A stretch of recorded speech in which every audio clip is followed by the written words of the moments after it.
If you were showing me around your house now, you could quite reasonably say to me, and do you know something, Philip? Anne and I have dedicated a whole room to changing consciousness. And I'd say, what do you mean? Thinking that you perhaps had a temple or a sort of meditation sanctuary at the top of your house. You say, no, this is a room we use purely for the purposes of changing consciousness. And then you open the door and I find I'm looking into your bedroom, because that's what it is. Rationality in the rational mind, I think, has an extremely strong foothold to our detriment. I think we need the rational and the dreaming self, at least in equal measure. What I know of indigenous and traditional dreaming, it used to be part of our everyday. You know, we used to be in dream circles, and people's dreaming was of much more value to what's coming next for them. So people would meet around the fire or around the pot or around the tea or whatever, and really look at what is our community dreaming, what might be coming over the horizon, what might be happening to the crops. Historically, people's thoughts and opinions about the nature of dreaming and also the nature of time was very different. I just think it's a whole other map to be exploring. Our ancestors gave great sway to their dreams and their prophetic and healing qualities, but they seem to have lost their meaning to us in modern life. What are we missing? What are hypnagogic and lucid dreams? Have you ever had precognitive dreams? Do we dream the landscape, or does it dream us? Do we experience time differently in our dreams?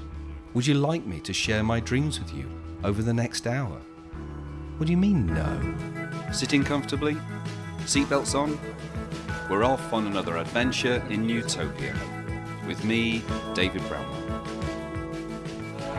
This podcast is sponsored by the Order of Bards, Ovates and Druids. No, really. When I was 18, I'd gone to a party and about 2 a.m. crashed out on the floor in someone's bedroom. I'd had a lot to drink. As I began to drift off, I heard the sound of marching boots. I was in a state of deep relaxation, but still conscious, and I thought at first someone had put on a sound effects album. But then I could still hear Duran Duran thumping from the floor below. The marching sound got louder, and to my astonishment, I found myself in a field facing a grassy hill. My eyes were closed, but I was hallucinating. The marching got even louder, and to my astonishment, over the hill came an army of insignia aftershave bottles, marching in time like the hammers in Pink Floyd The Wall. Insignia was, and still is, a cheap brand of aftershave in a blue container with the red triangle logo. The bottles marched down the hill and away from me.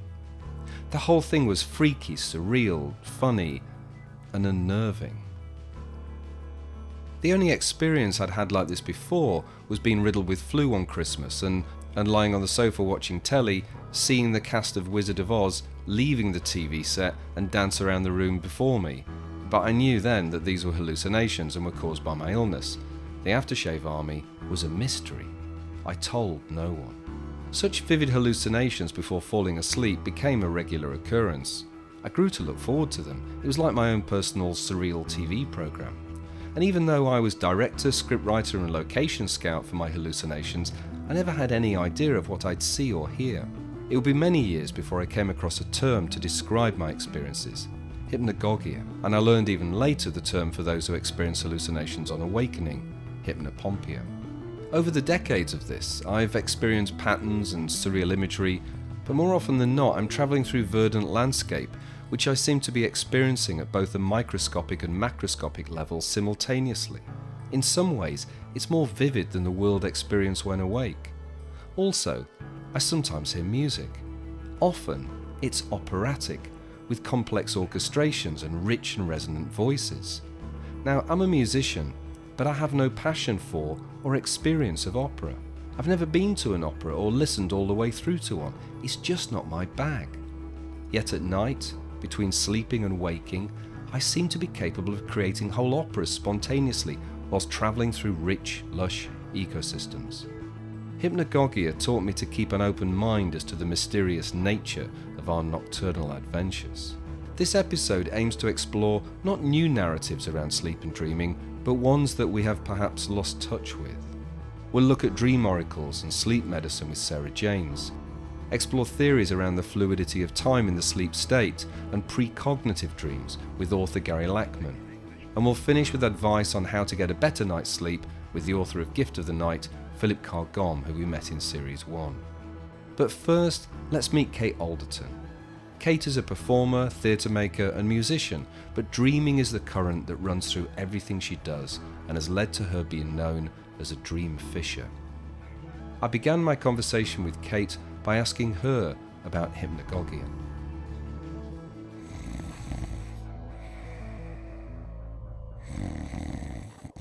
Wake up at the back, Jenkins.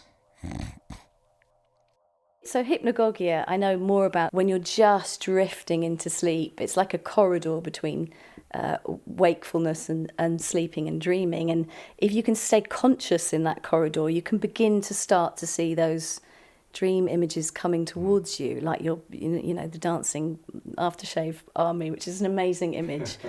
And I know there's a lot of, Salvador Dali used to use that as a practice.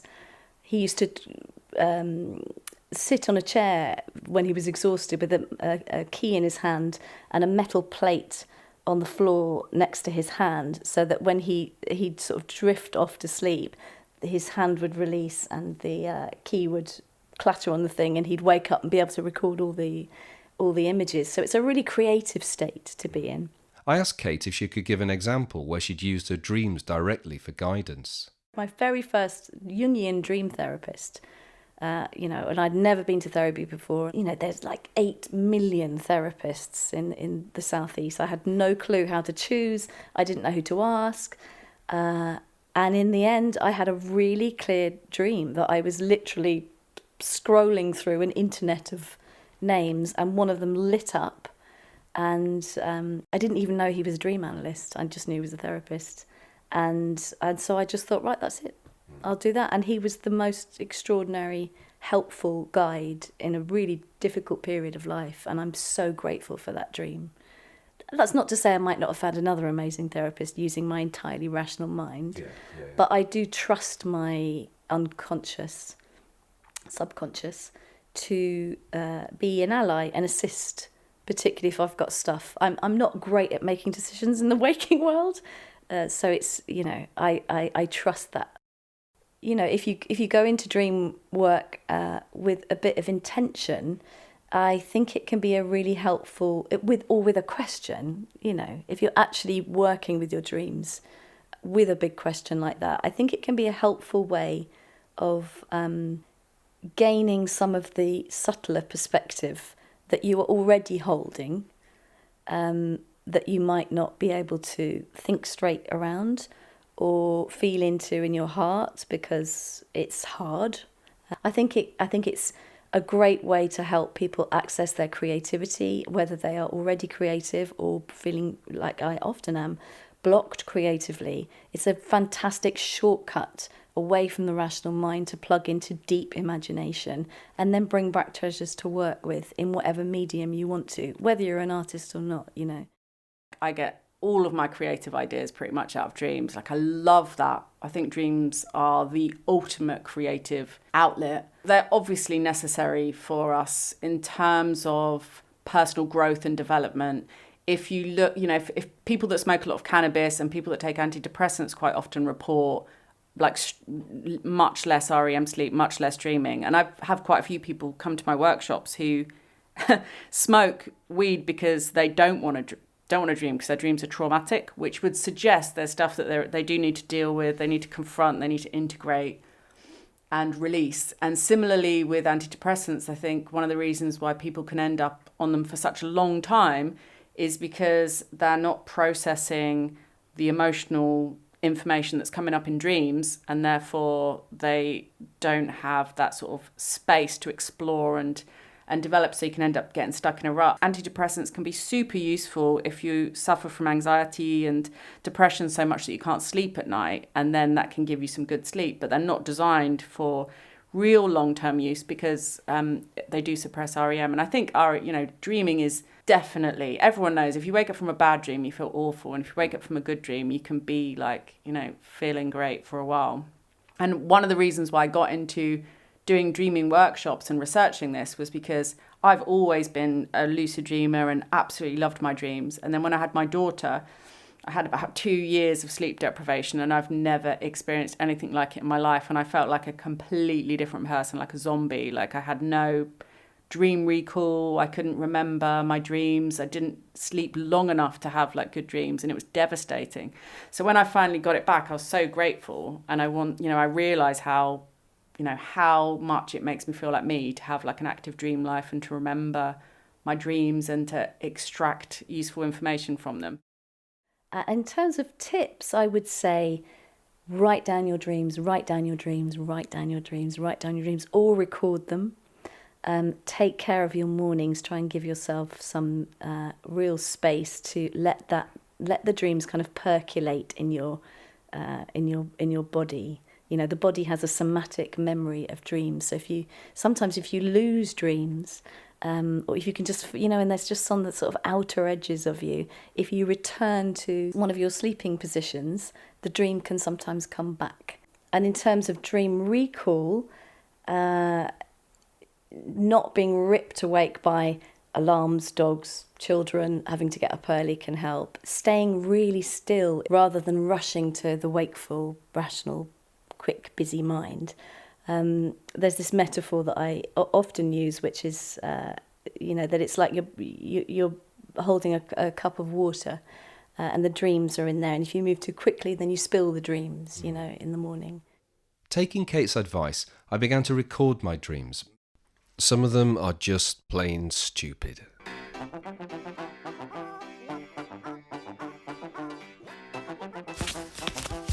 I was playing volleyball on the beach with a middle-sized frying pan. More of this later. Someone else who's been working with dreams for most of her life is Sarah Janes, author of Initiation into Dream Mysteries.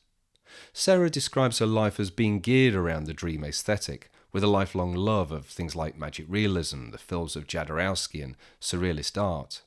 As a child, Sarah mapped out her dreams like the fantasy maps in Narnia books. She also suffered nightmares when young and intuitively developed techniques to incubate dreams and choose what she wanted to dream about and free herself from those nightmares. In 2012, she learnt about the archaeological remains of a sleep temple in Gloucestershire, and this opened up an avenue to explore dreaming in ancient cultures. Academic papers followed, and then a book on dreaming in the Western esoteric tradition in ancient Anatolia, Greece and Egypt, and how we might extract that technology for better dreaming these days. I asked Sarah about dream incubation and the potential for healing through our dreams. Essentially, dream incubation is just any kind of process ritual that is designed to engender a desired dream. So it could be as simple as writing down what you want to dream about, doing sort of religious rituals, or having an image, a target image that you want to hit in your dream. Could be kind of anything really, but it's basically setting an intention to have a particular dream, or to have contact with a particular person in the dream, or to have a particular dream goal. Basically anything that improves your memory will improve lucid dreaming. And the more you think about dreaming and the more you actively imagine stuff, the more likely you are to remember your dreams. But also having afternoon naps. If you tend to never remember any dreams, I would suggest doing afternoon naps, because you're much more likely to remember an afternoon nap and for it to be like shallow REM sleep.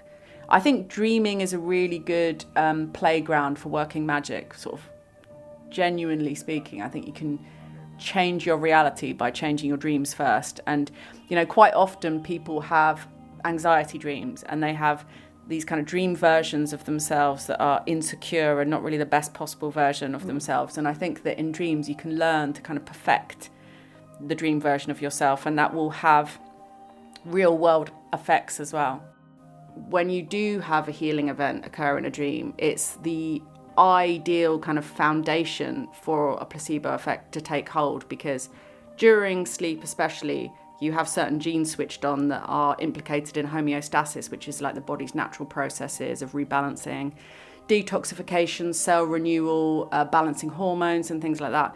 So if you think that you're going through these processes anyway when you're sleeping, if you are then conscious in a dream and you experience a healing event, then perhaps that effect is kind of amplified in some way. So I'm interested to see, I'm interested to do studies to see whether, if you can train someone to have healing event type dreams, whether there are noticeable differences in their sort of biophysical responses. And I think it's probably quite a easily applicable lab project, actually.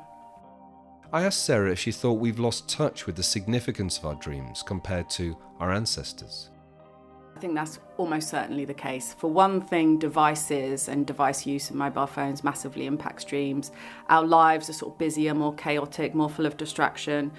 Ancient people also probably had different sleeping habits. There's lots of evidence to suggest they had kind of biphasic sleep, so they didn't sleep for 8 hours a night. They slept kind of shallowly, maybe surrounded by other people, probably got woken up a few times in the night, and that helped them to remember different cycles of REM that we will tend to forget because we tend to only remember the sort of last couple of phases of REM. Ancient people, because they had less of a sense of individuality and more of a sense of being part of a collective and less ego identifying, less self-identifying, more group identifying, more entangled relationships with the environment around them, perhaps they were able to dream more efficiently and more kind of collectively than most people can these days.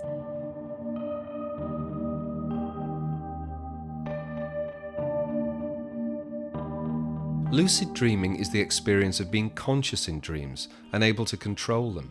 For a lucky few, this comes quite naturally, offering the possibility of flying, visiting different worlds, being the hero of your own stories, unlimited ice cream. Others may never experience it. I became fascinated with lucid dreaming many years ago, and for months practiced a technique I'd been shown to help me become lucid in a dream. As many times as I could remember each day, I'd ask myself, am I awake or am I asleep? And then I'd give my index finger a good tug.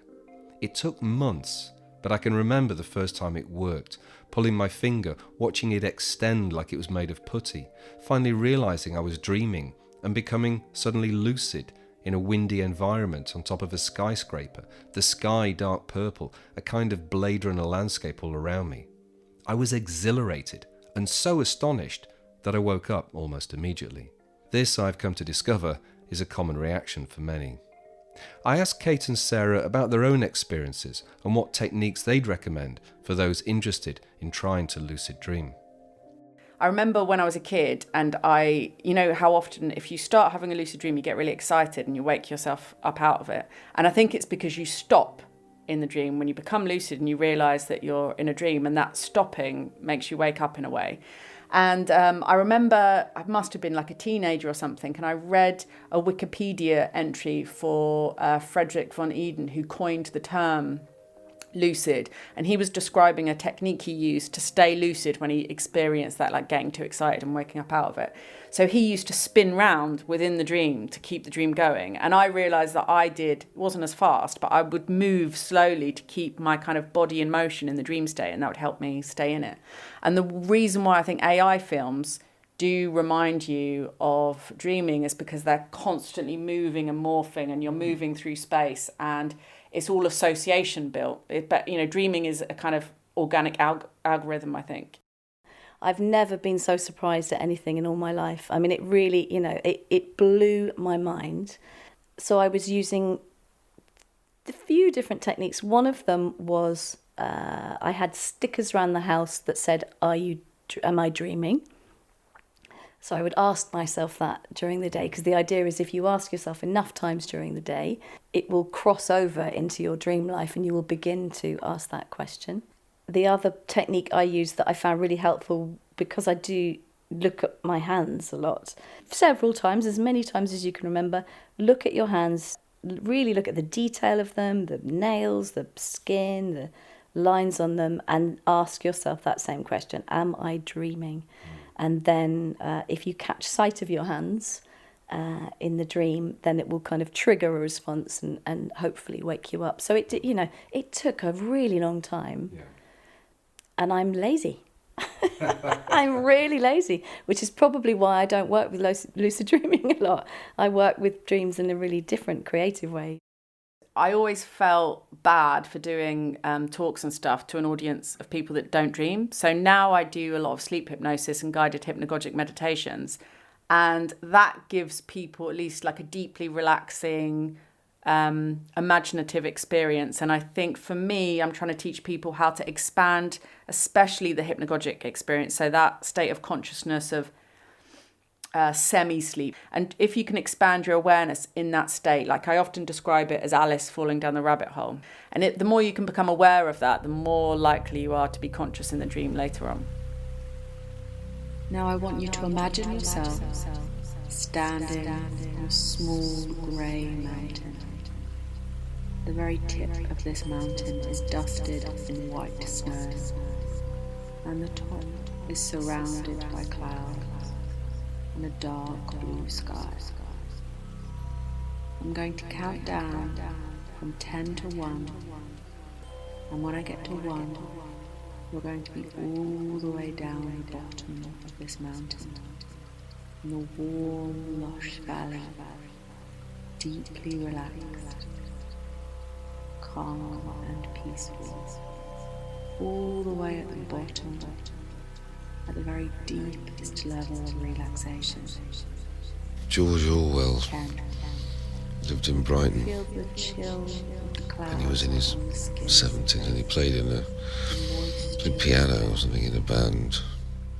There was somebody destroying their phone and burning a pair of false breasts and tearing something up. So I was playing Boggle with Adele.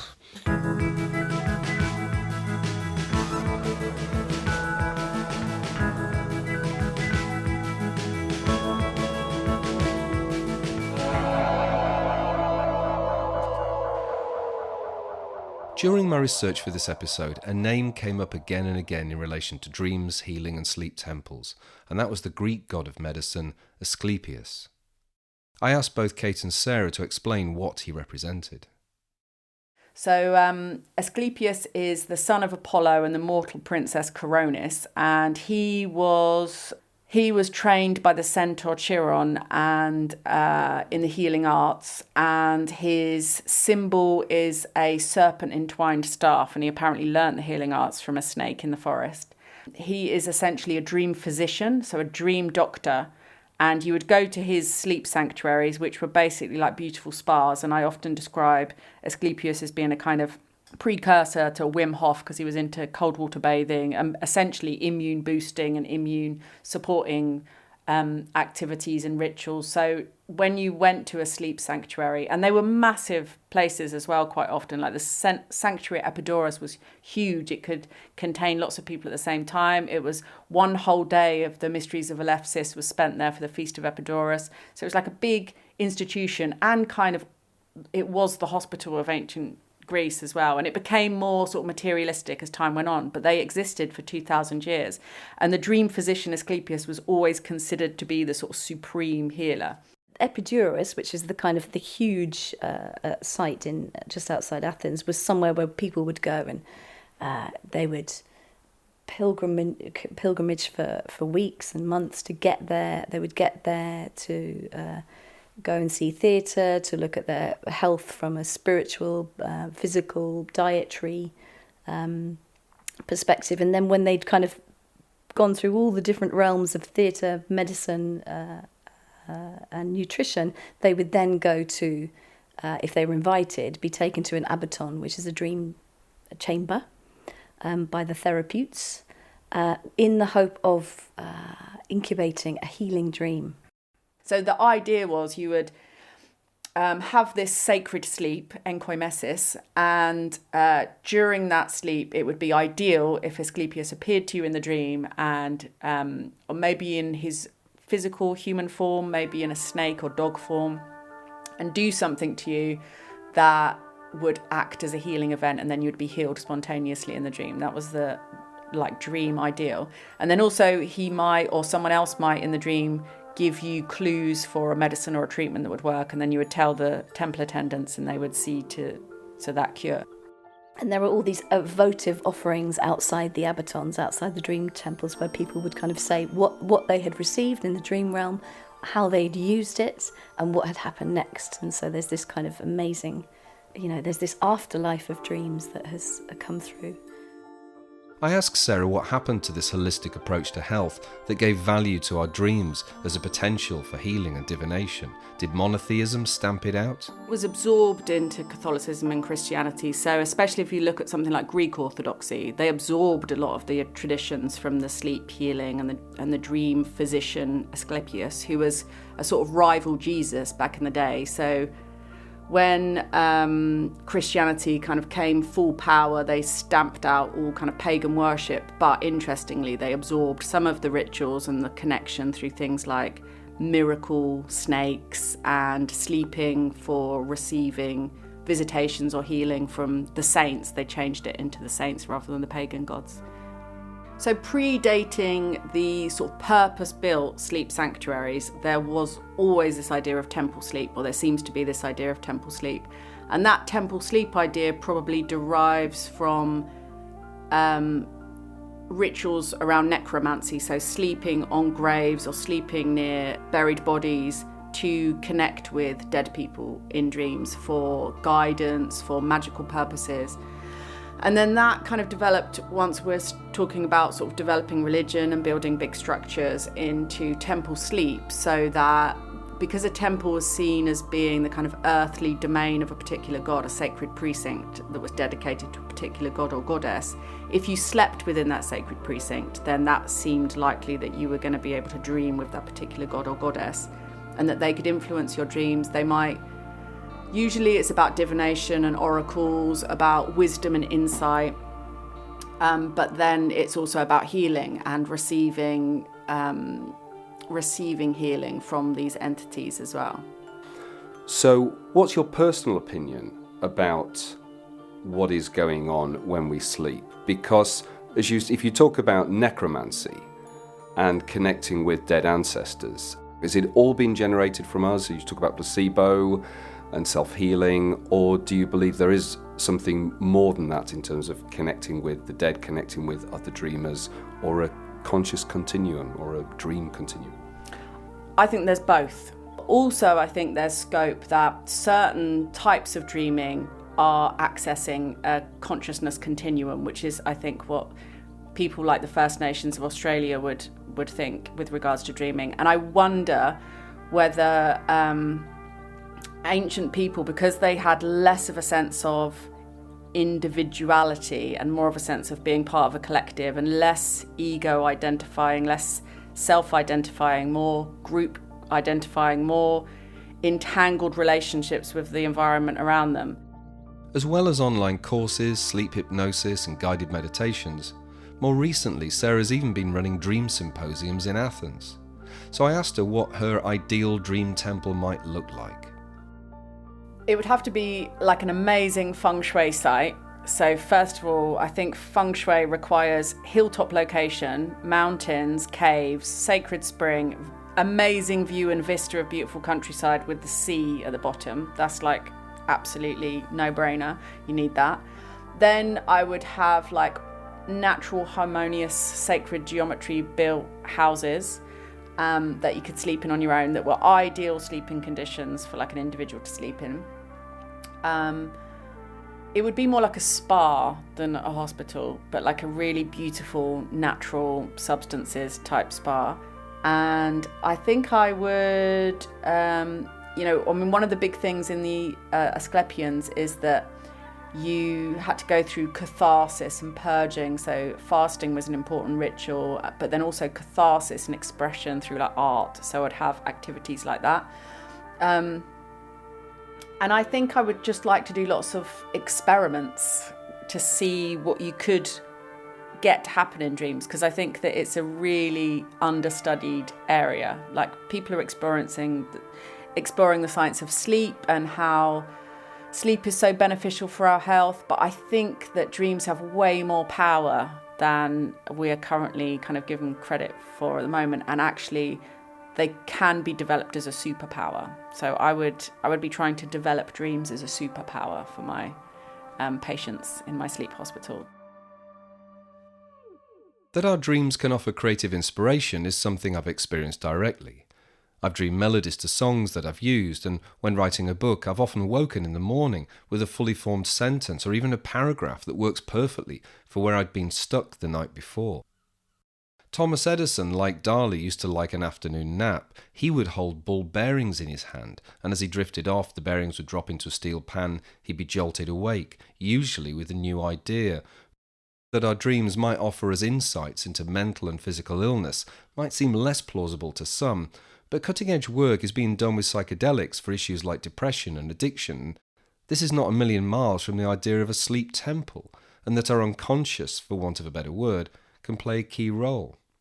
For those who've not seen the 2018 documentary Magic Medicine, it follows the lives of several individuals suffering severe depression and for whom antidepressants are having little or no effect. Under controlled conditions, they're given a large dose of psilocybin, with remarkable results for some. One who felt freed from his depression for several months says to the camera, "There is no such thing as a magic medicine. But what I do feel is that the psychedelics enabled me to ingest the best psychotherapist I could have for my problems, who also turned out to be me." Might our dreams too be a deeper part of ourselves in nocturnal guise of personal therapist, if only we paid more attention?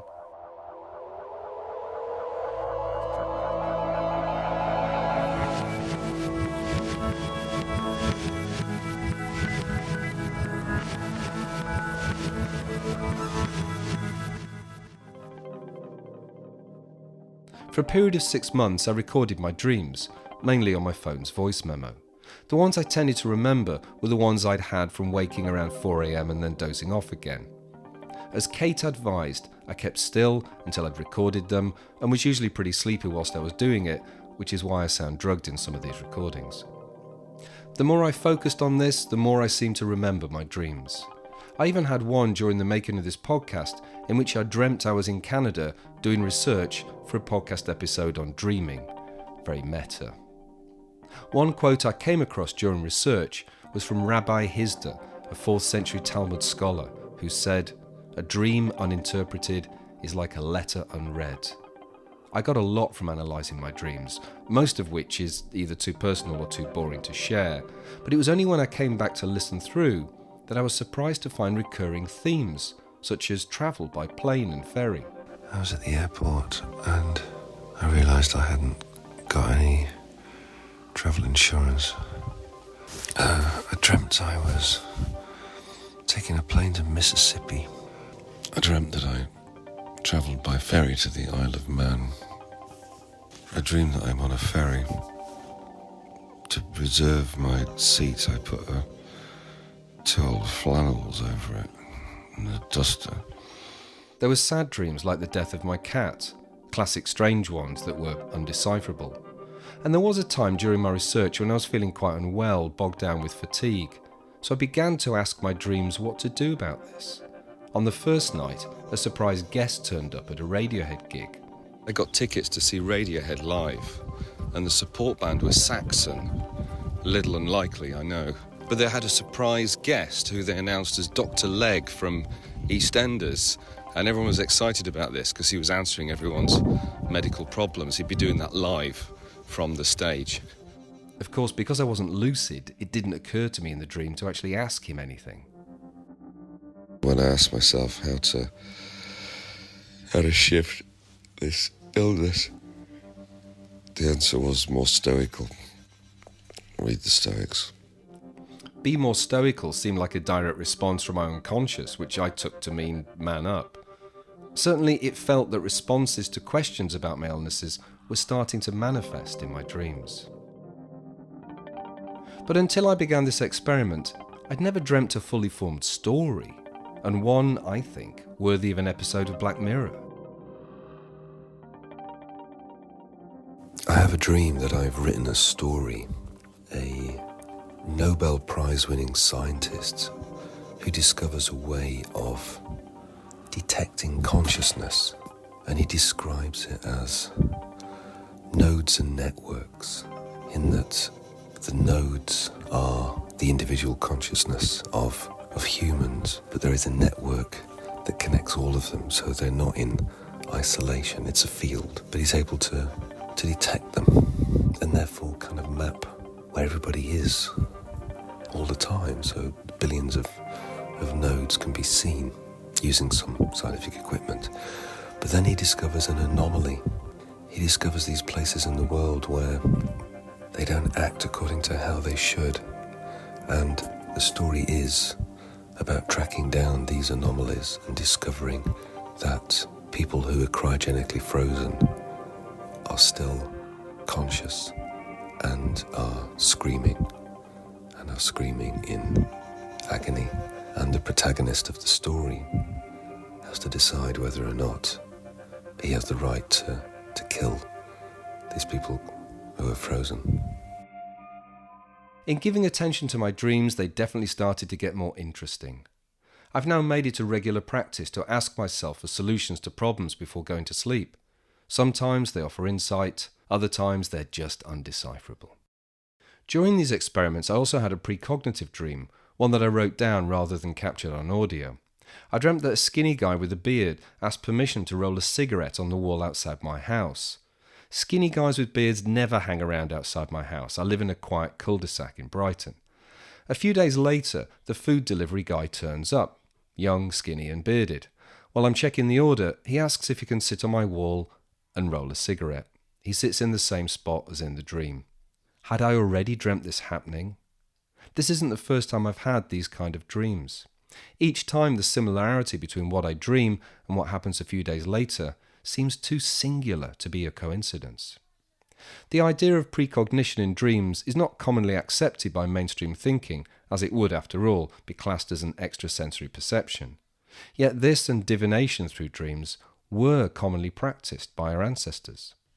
The entire preoccupation with dreaming in the ancient world is about the future, which is interesting in and of itself because it shows that there's a different understanding of reality and time in the ancient world, whereby any event in the present moment can be seen to contain the seeds of the future or contain the seeds of something happening a million miles away. For over 40 years, former Blondie guitarist and author of books on the nature of consciousness and esoterica, Gary Lachman, has been recording his own precognitive dreams and argues convincingly in his book, Dreaming Ahead of Time, that this extraordinary ability is, in fact, shared by all of us. My interest in all this sort of stuff started years ago when I was a musician. In 1975, when I was living on the Bowery with Debbie Harry and Chris Stein from Blondie, and in this loft we had there when the band rehearsed there, it turned out my girlfriend and I, we were having the same sorts of dreams. And so out of that, I wrote a song. It was called I'm Always Touched by Your Presence, Dear. And it was a big hit very, very long time ago, kids. But it was about these shared dream experiences and sort of telepathic experiences. And this was the beginning of my interest in all this sort of stuff. A couple of years later, among the many books I was reading, I read a book called An Experiment with Time.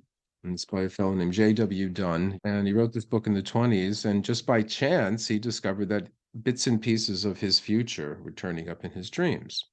Dunn was an aeronautical engineer who fought in the First World War. Recovering in hospital from typhoid, he began to experience vivid precognitive dreams. Global disasters that he read about in the morning papers appeared to have a surprising similarity to a recent dream. At first he put it down to a fault in his reality, but their regularity led to his decision to approach this pragmatically. Every morning he transcribed his dreams and began to look for anomalies. They seemed to consist of both past and future events.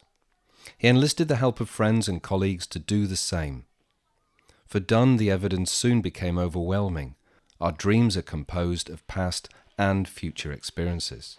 You don't wake up knowing that you've dreamt the future. You discover that you have. And it's always your own future.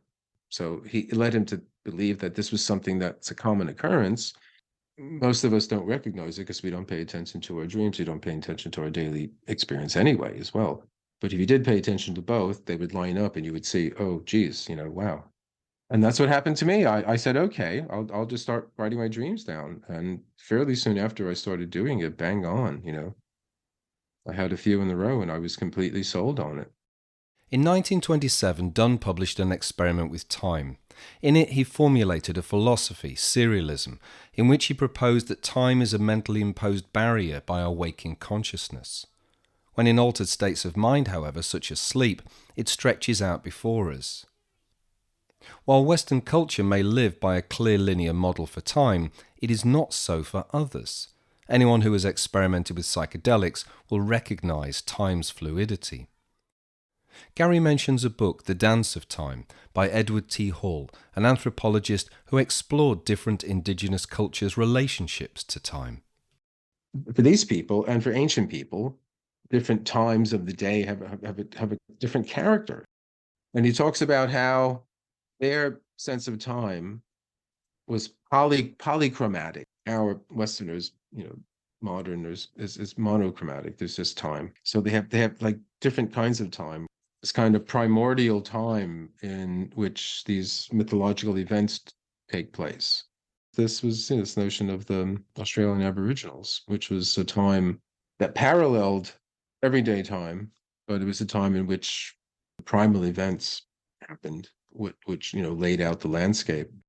And then in ritual, the idea is that you recreate that time, or you enter into that time. There's that great quote from Huxley when he was taking the mescaline at Doors Perception, and they asked him, well, what about time? And he said, there seems to be plenty of it. The ideas in Dunn's An Experiment with Time remain compelling, and the autobiographical parts of the book are highly readable. Yeah, some chapters are muddied with mathematical formulas and convoluted phrases like infinite regress, quantum interconnectedness and retrocausality, but thankfully these can be skipped without missing any of the good stuff. In Dreaming Ahead of Time, Gary Lachman writes, when we sleep, does our awareness slip out of its harness and enter time too, where the past and future are equally available? Hence our dreams are often a muddle of the two. Unsurprisingly, many would be doubtful of the idea of precognitive dreams. Gary described a recent encounter being on a panel at a festival in Hay-on-Wye with a rather sceptical philosopher. Whoa. Oh, no. Red lights went on, the barriers went up. The philosopher said, well, I can appreciate that you felt you had this. And I said, no. I did not feel I had it.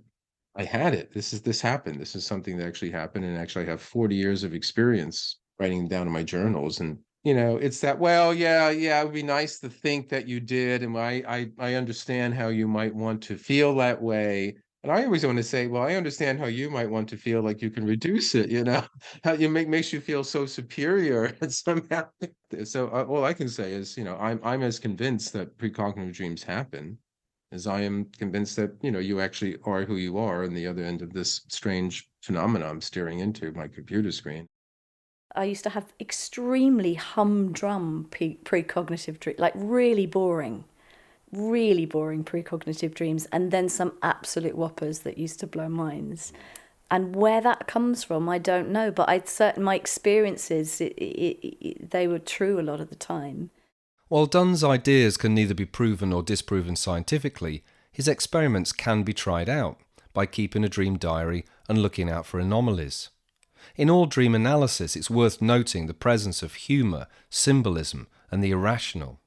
In Dreaming Ahead of Time, Lachman writes, in dreams, metaphor, symbol, and images are the dominant means of communication, not the linear, sequential mode of logical thought.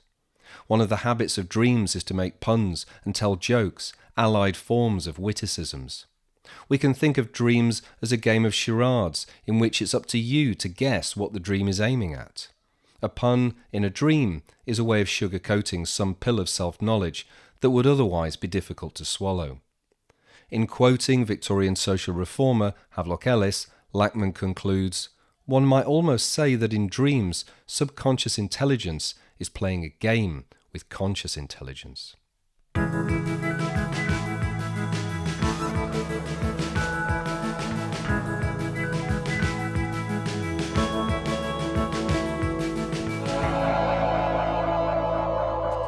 Who sat on the fig rolls?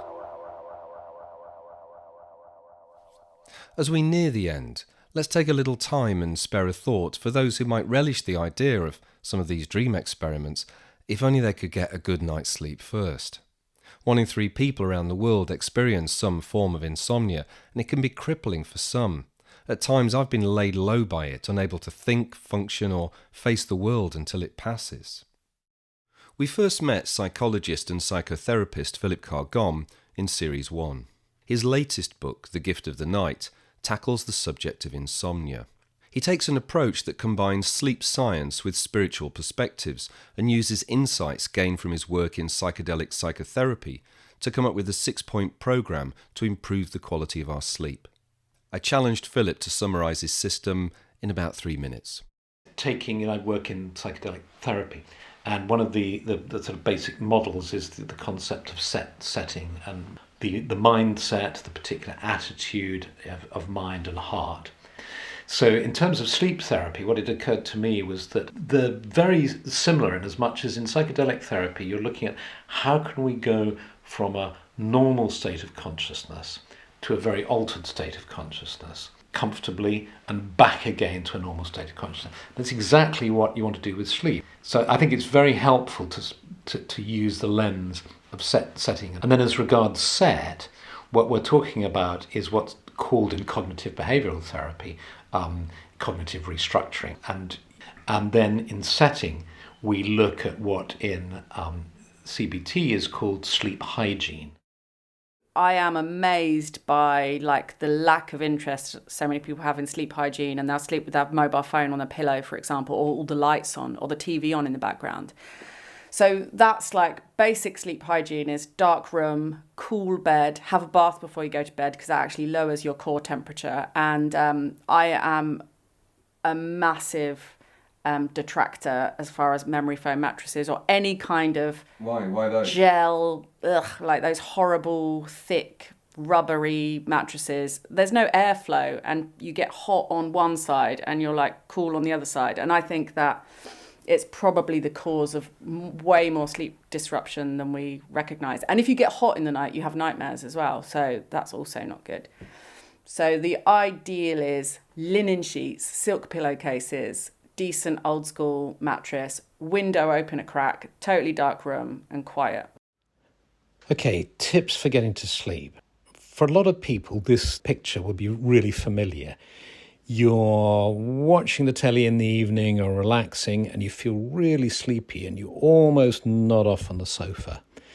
And so you realise you need to hit the sack, you get up, you put the cat out, you put the dog in, you lock the place up, go upstairs to bed, lie down and find you're feeling wide awake. And you find it really hard to get to sleep. And you think, what on earth is that all about? The reason that's happening is because what a lot of people don't know is that we cycle through periods of alertness and dips in our energy that follow the circadian rhythm. And there are cycles of around 90 minutes. So you're cycling up the hill of alertness for about 45 minutes and then to reach your peak and then down the other side so that 45 minutes later you're feeling less alert. This happens all through the day, happens all through the night as well. During the night you cycle through light sleep and then deep sleep and REM sleep and then back into light sleep and deep sleep and so on.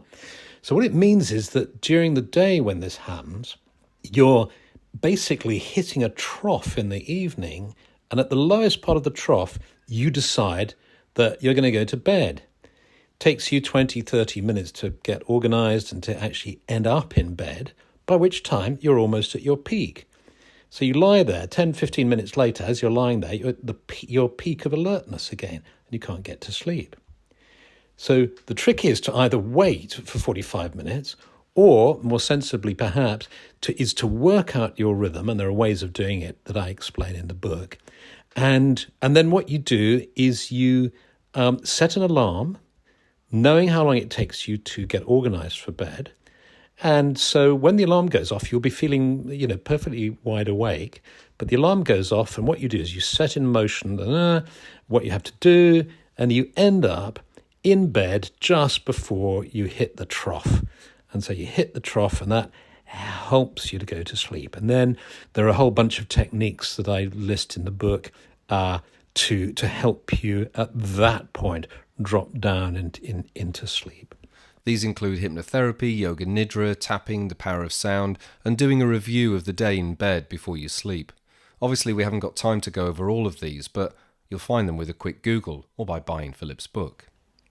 Another idea that can be really helpful is if you're someone who wakes in the middle of the night and can't get back to sleep. And the first thing to do is to realize this is not insomnia.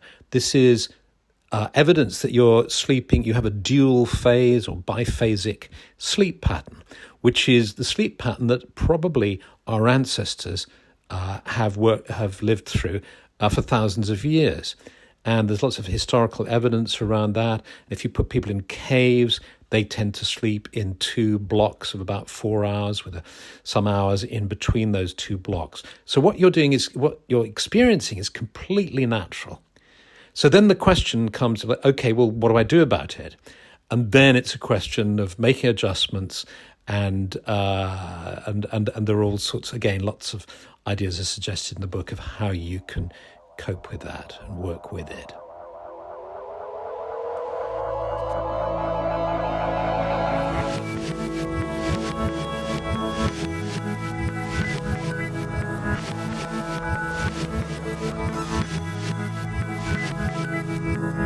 Near the end of the novel The Balloonist by MacDonald Harris, the story's protagonist asks, "Do you think it's possible to dream of a place you never visited and then later find that your dream was real?" Lachman, J.W. Dunn, Sarah Janes, Kate, Eric Vargo, the author of Time Loops, and many others would say yes, because time in the waking world and time in the dreamscape are different things entirely. And one of the best ways to remember and experiment with our dreams, as we've learnt, is napping. Napping, scientists are now telling us, is also good for us. In a 2023 Guardian article, Dr. Matti Toma, assistant professor in the behavioural science group at Warwick University, said her own research among low-income urban workers in India found just a half-an-hour afternoon nap boosts attention, well-being and productivity. Calls to make nap part of working day, latest study on brain benefits, the Guardian headlines said. But do we really need to look at it purely through the lens of work and productivity? What of it allowing us to more readily remember our dreams, and the possibility of it boosting creativity and deep imagination, as Dali found? I'm thinking about this quote that I read out loud often. It's too long to remember the whole thing, but part of it is that a nation without the arts is a nation that's stopped talking to itself and stopped dreaming.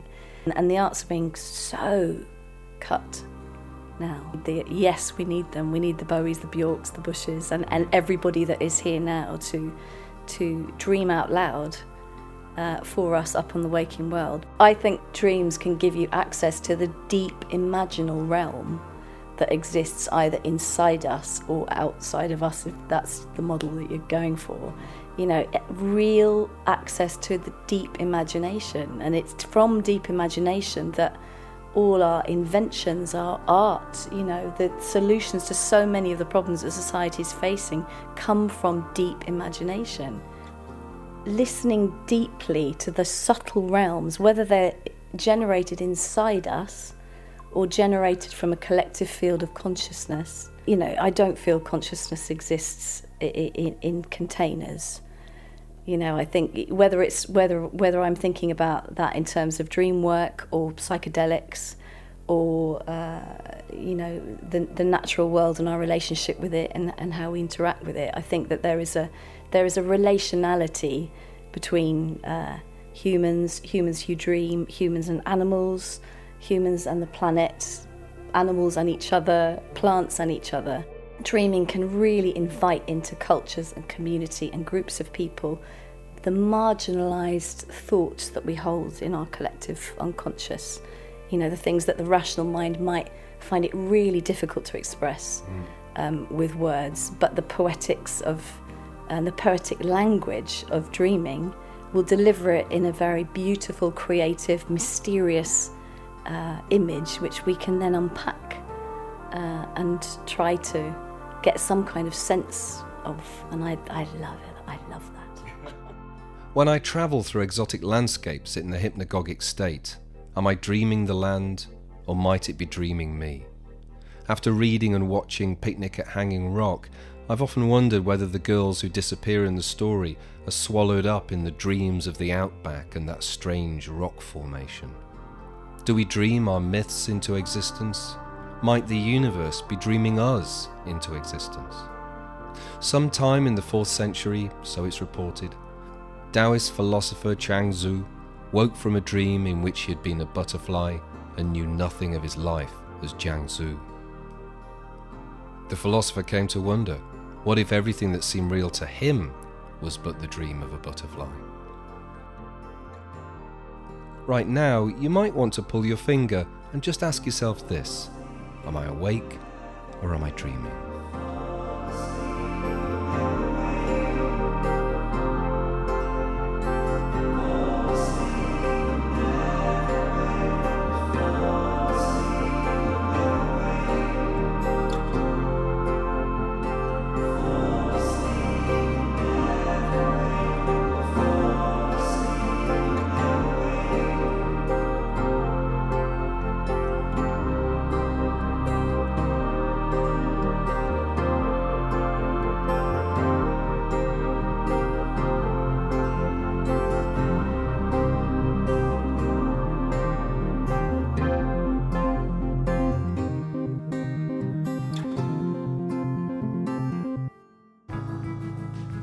Adventures in Utopia was produced and presented by me, David Bramwell, with music from Oddfellows Casino.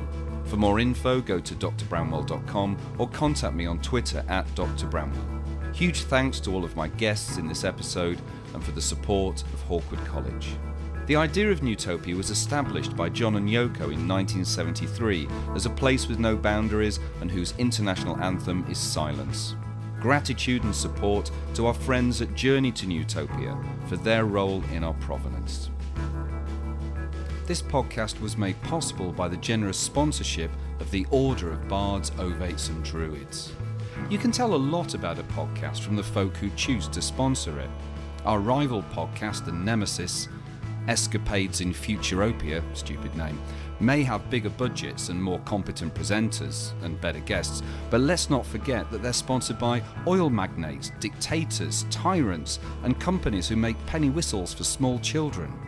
This podcast series is sponsored by an ecological and spiritual organisation dedicated to teaching students about the Eightfold Wheel of the Year, rituals, self-development, and the magical properties of trees, plants, animals, and the earth. Home learning courses in 6 different languages present Druidry in an accessible, direct way, with online and postal learning and a team of over 50 mentors and 200 groups around the world, so you really don't need to live near Stonehenge to participate. Find out more at druidry.org.